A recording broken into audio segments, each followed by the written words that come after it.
अड़हुल, जिसको हिबिस्कस भी कहते हैं, डिफरेंट टाइप ऑफ हिबिस्कस अड़हुल का फूल होता है। इसको रोज हिबिस्कस, रेड नॉर्मल हिबिस्कस, और ये कचनार का फूल है। अभी हम लोग इसको वाटर में बॉयल करेंगे।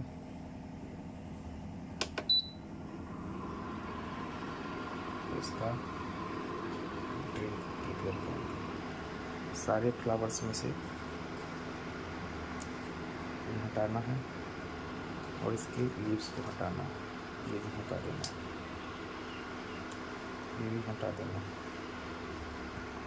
हमने बॉयल होने के लिए डाल दिया है, इसका ड्रिंक तैयार होगा। The final drink is ready. Enjoy this